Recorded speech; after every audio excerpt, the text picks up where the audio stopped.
It's the journey that the customer goes on as they're going through that, as they're going through your marketing funnel. You want things to be consistent for them. The more consistent they are, so the look and feel of the adverts, the images that get used, emojis that get used, if you're using them. If not, then you don't use them anywhere. The style of the prose of the text that you're using, whether that's formal or informal, like it all just is consistent throughout. It's really, really important. You don't want to trigger that part of our limbic system in our brains that freaks out and does everything it can to protect us. It's that whole kind of lizard brain thing. You don't want to trigger that. If you do, your customers will back away and they won't take any action. Okay, if they're fearful at all, oh, that doesn't feel right, then they don't take action. So here's an example of that. Here's a great advert. They've just started running this advert. Very, very cool. Let's click onto it. There you go. So how it started. It's actually a very, very good advert in and of itself. Actually, I'll share it with you. Hopefully that shares. Because it's done in it's done in a very much social media kind of way. But that image there of that young lady,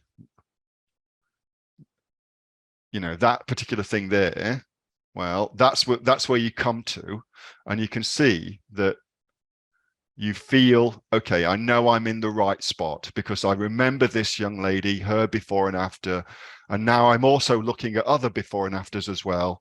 And the look and feel of the advert, I've got the pink of the Aver logos there, and so everything kind of looks right.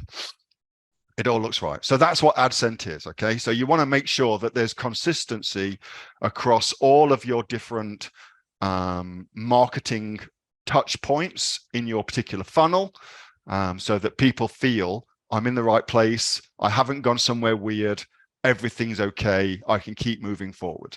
Okay, so that's a very, very important thing. Next up, we can stay on this website and talk about social proof. Social proof is a really, really big one. So for instance, this advert here uses a ton of social proof. So these are actually taken from their direct messages on their Facebook page. They're taken from, let's just go back here, taken from their customers who posted things on their Facebook page. Like, it's got a ton of social proof embedded into the advert, okay? Very, very smart. But they also then continue that on their website as well, where they talk about all the befores and afters. And the great thing I like about these is the photos don't look fake. All the photos look realistic, like these are people who've genuinely given these photos in. They don't look like they've been touched up or anything like that. It could easily just be taken from social media. So there's that sense of reality about it, authenticity about it, which is something else we've spoken about heaps, okay? So social proof, massively important. Whenever you can use it, you should use it. Whenever you can engineer a path for people to leave social proof for you, you ought to have some way in there for them to do that too. Number 3, one of my favorite companies, BarkBox, very, very smart. But your website, so this is something I've just been going through with my doggy food business, your website has to speak to your particular customer, to your avatar. Whenever I write, I always pretend I'm speaking to a singular person. Like, who is that person who I'm writing to, and how do I almost write them like a love letter about the product? That's kind of the space I want to get into in my head before I start writing, so that I'm in the right frame of mind to talk to that specific person about that specific thing. And an example of that would be, if you've ever met somebody at a party or one of your friends or something like that, and they've just been to see a great movie, they will wax lyrical about this great movie, how fantastic it was, how you've got to go and see it.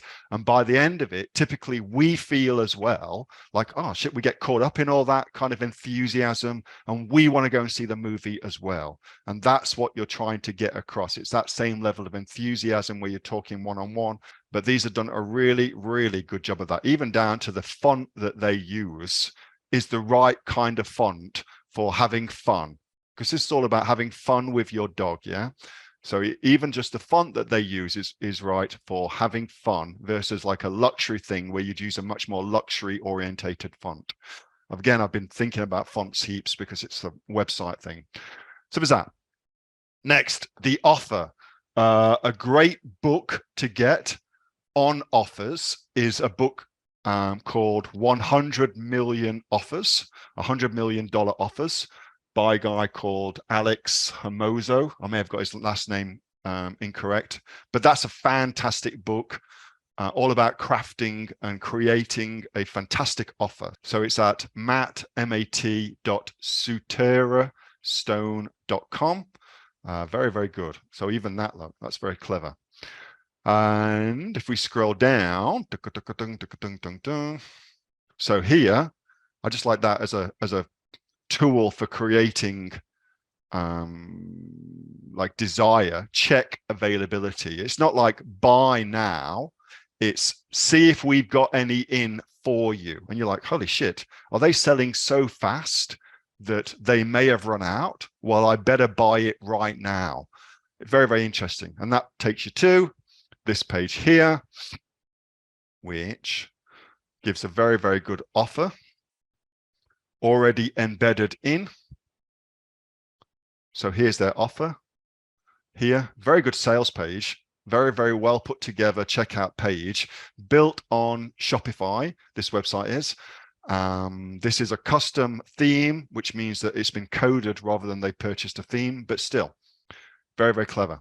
And so their offer is here. Look, bestseller, 43% off, 2 stone bath mats, normally 200, yours for $56.97 each, including free shipping. Very, very good offer that they've made. Okay. Friction. I love this. So what you want to aim to do wherever you possibly can is to remove this amount of hassle it is for the customer to purchase from you. Any opportunity you get to remove barriers for them, just to make it a really friction-free process to get the thing that they're wanting to do with as little possible effort as possible.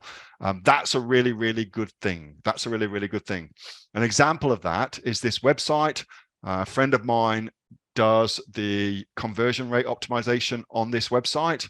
And you can see for you to get a price, you just need your postcode.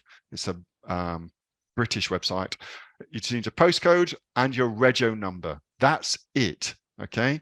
And once you've done that, then you get your price. Get your price instantly. It's super, super easy for you to get what you want. All right. And so anytime you can do that for your customers, the better. And notice as well, just as a little aside, in terms of the website layout and website design, all that information that you need to get what you immediately want when you go to the website is all at the very, very top.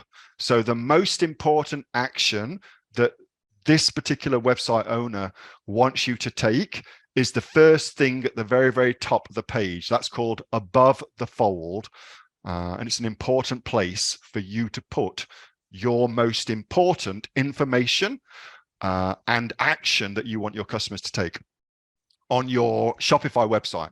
But if you have got a Amazon stuff, then how do you apply that to an Amazon thing? Well, friction on Amazon websites and on Amazon product details page usually come in the form of unanswered questions in the buyer's mind. Okay, so they've got questions about your product, and if you don't answer them, it's unanswered and they can't move forward until they get that information. And so if that information is buried, like in your A+ content, for instance, or something like that. Have they got their A+ content? So if it's buried here, they can't easily get to what they're wanting to get, or worse still, they can't find the answer to them, then they won't purchase. Okay, they won't purchase. So here, for instance, what these guys have done, let's just pull this up bigger. As you suspect that they've put all of the known reasons why somebody wouldn't purchase, they put it all into here. Removable snap tray. So that looks like it's easy to clean. I see that and I go, easy to clean.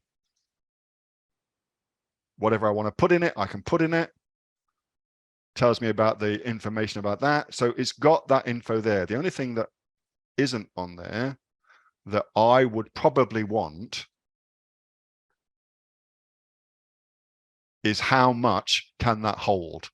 That's probably the only information I can't see on that, that having done some research into this particular niche, I know is a very, very important things in the minds of the customer. So if this was my listing, I would absolutely want to have somewhere in here, because it isn't there currently, how much can this thing hold? Can it hold the plant I am wanting to plant in it?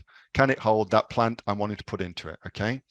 So that's the final one, reducing friction. Very, very good thing to be able to do. If you can do all those 5 things, then you'll have a really easy process for your customers to go through. And the easier that process is, the more customers will go through it. It's as simple as that. That was a video from my regular Monday night Q&A session with the members of the Aussie Online Entrepreneurs. We are a community of 2,500 members and growing. We're the fastest growing community of professional e-commerce sellers right here in Australia, with sales, by the way, of over $50 million. $50 million, holy crap. If you'd like to find out more about what we do and how we can help you build your own e-commerce business too, get off to www.aussieonlineentrepreneurs.com.au. The link for that is in the description. And thanks so much for watching. See you in the next video.